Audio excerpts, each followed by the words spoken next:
Hello friends, let's read Frog and Toad are friends from Arnold Lobel.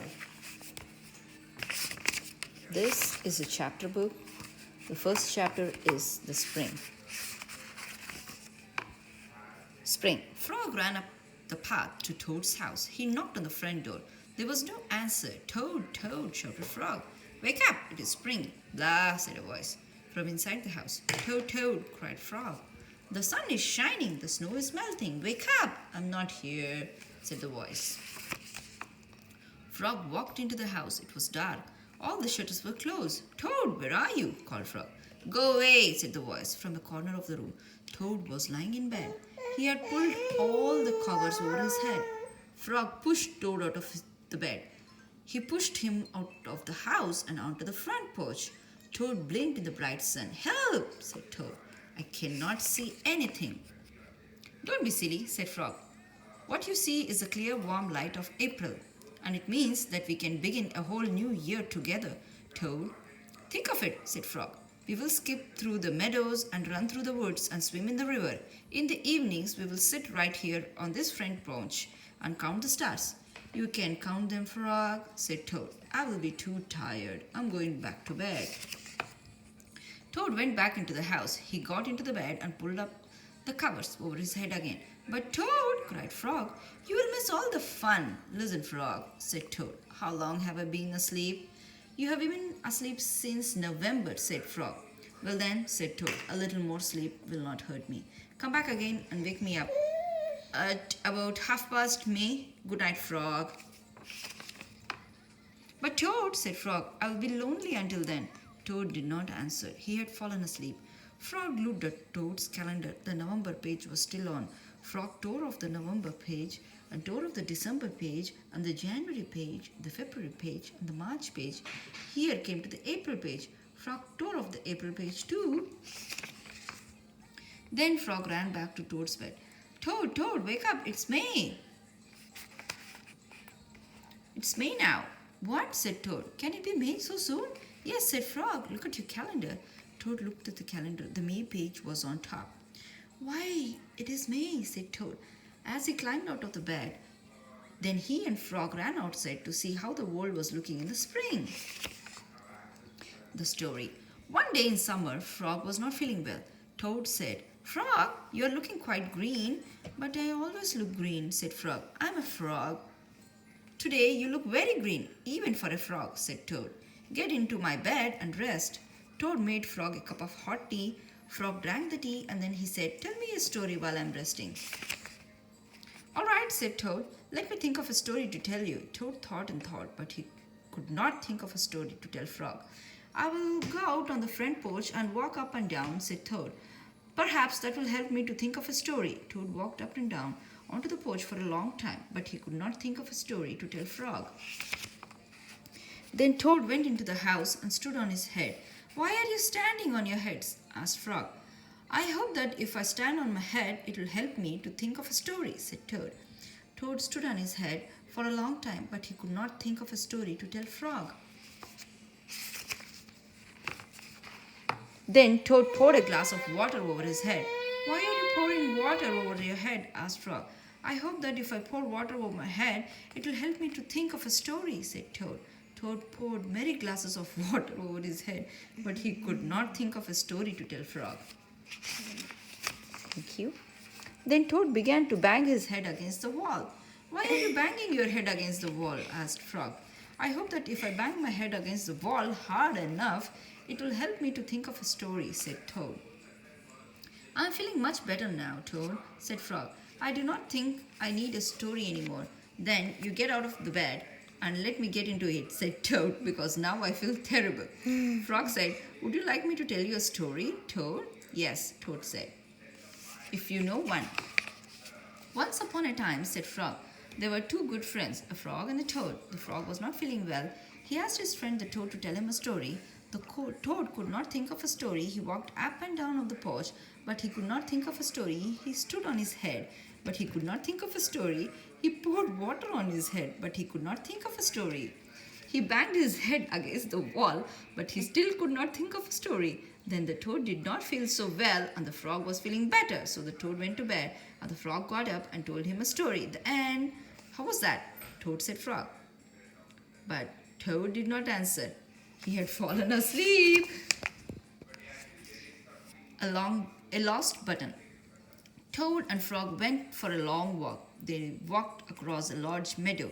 They walked in the woods. They walked along the river. At last, they went back home to Toad's house. Oh, drat, said Toad. Not only do my feet hurt, but I have lost one of the buttons on my jacket.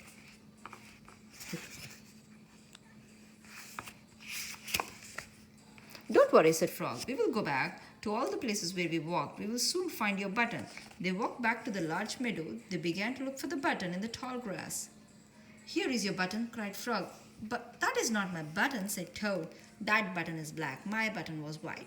Toad put the button black in his pocket. A sparrow flew down. Excuse me, said the sparrow. Did you lose a button? I found one. That is not my button, said Toad. That button has 2 holes. My button has 4 holes. Toad put the button with 2 holes in his pocket. They went back to the woods and looked onto the dark path. Here is a button, said Frog. That is not my button, cried Toad. That button is small. My button was big. Toad put the small button in his pocket. A raccoon came out from behind a what now? A tree. I heard that you are looking for a button, he said. Here is one that I just found. That is not my button, wailed Toad. That button is square. My button was round. Toad put the square button in his pocket. Frog and Toad went back to the river. They looked for the button in the mud. Here is your button, said Frog. That is not my button, shouted Toad. That button is thin. My button was thick. Toad put the thin button in his pocket. He was very angry. He jumped up and down and screamed, The whole world is covered with buttons, and not one of them is mine. Toad ran home and slammed the door. There on the floor, he saw his white, 4-holed, big, round, thick button. Oh, said Toad. It was here all the time. What a lot of trouble I have made for Frog. Toad took all of the buttons out of his pocket. He took his sewing box down from the shelf. Toad sewed the buttons all over his jacket. The next day, Toad gave his jacket to Frog. Frog thought it was beautiful. He put it on and jumped for joy. None of the buttons flew. Toad had sewed them on very well. Chapter 4. A swim. Toad and Frog went down the river. What a day for a swim, said Frog. Yes, said Toad. I will go behind these rocks and put on my bathing suit. I don't wear a bathing suit, said Frog. Well, I do, said Toad. After I put on my bathing suit, you must not look at me until I get into the water. Why not? Asked Frog. Because I look funny in my bathing suit. That is why, said Toad. Frog closed his eyes when Toad came out from behind the rocks. Toad was wearing his bathing suit. Don't peek, it said. Frog and Toad jumped into the water. They swam all afternoon. Frog swam fast and made big splashes.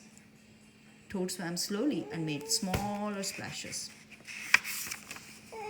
A turtle came along the riverbank. Frog, tell the turtle to go away, said Toad. I do not want him to see me in my bathing suit. When I come out of the river, Frog swam over to the turtle. Turtle, said Frog, you will have to go away. Why should I? Asked the turtle. Because Toad thinks that he looks funny in his bathing suit and he does not want you to see him, said Frog. Some lizards were sitting nearby. Does Toad really look funny in his bathing suit? They asked. A snake crawled out of the grass. If Toad looks funny in his bathing suit, said the snake, then I for one want to see him. We want to see him too, said 2 dragonflies. Me too, said a field mouse. I have not seen anything funny in a long time. Frog swam back to Toad. I'm sorry, Toad, he said. Everyone wants to see you how you look. Then I'll stay right here until they go away, said Toad. The turtle and the lizards and the snake and the dragonflies and the field mouse all sat on the riverbank. They waited for Toad to come out of the water. Please, cried Frog. Please go away, but no one went away. Toad was getting colder and colder. He was beginning to shiver and sneeze. I will have to come out of the water, said Toad. I'm catching a cold. Toad climbed out of the river. The water was dripping out of his bathing suit and down to his feet. The turtle laughed, the lizards laughed, the snake laughed, the field mouse laughed, and Frog laughed.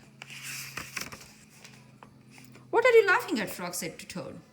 I'm laughing at you, Toad, said Frog, because you do look funny in your bathing suit. Of course I do, said Toad. Then he picked up his clothes and went home. The letter. Toad was sitting on his front porch. Frog came along and said, What is the matter, Toad? You are looking sad. Yes, said Toad. This is my sad time of day. It is a time when I wait for the mail to come. It always makes me unhappy. Why is that? Asked Frog. Because I never get any mail, said Toad. Not ever, asked Frog. No, never, said Toad. No one has ever sent me a letter. Every day my mailbox is empty. That is why waiting for the mail is a sad time for me. Frog and Toad sat on the porch feeling sad together. The frog said, I have to go home, Toad. There is something that I must do. Frog hurried home. He found a pencil and a piece of paper. He wrote on the paper. He put the paper in an envelope. On the envelope he wrote, A letter for Toad. Frog ran out of the house. He saw a snail that he knew. Snail, said Frog, please take this letter to Toad's house and put it in his mailbox. Sure, said the snail, right away. Then Frog ran back to Toad's house. Toad was in bed taking a nap. Toad, said Frog, I think you should get up and wait for the mail some more. No, said Toad, I'm tired of waiting for the mail. Frog looked out of the window at Toad's mailbox. The snail was not there yet. Toad, said Frog, you never know when someone may send you a letter. No, said Toad, I do not think anyone will ever send me a letter. Frog looked out of the window. The snail was not there yet. But Toad, said Frog, someone may send you a letter today. Don't be silly, said Toad. No one has ever sent me a letter before, and no one will send me a letter today. Frog looked out of the window. The snail was still not there. Frog, why do you keep looking out of the windows? Asked Toad. Because now I am waiting for the mail, said Frog. But there will not be any, said Toad. Oh yes, they will, said Frog, because I have sent you a letter. You have? Said Toad. What did you write in the letter? Frog said. I wrote, Dear Toad, I'm glad that you are my best friend, your best friend Frog. Oh, said Toad, that makes a very good letter. Then Frog and Toad went out onto the front porch to wait for the mail. They sat there feeling happy together. Frog and Toad waited a long time. 4 days later, the snail got to Toad's house and gave him the letter from Frog. Toad was very pleased to have it. The end.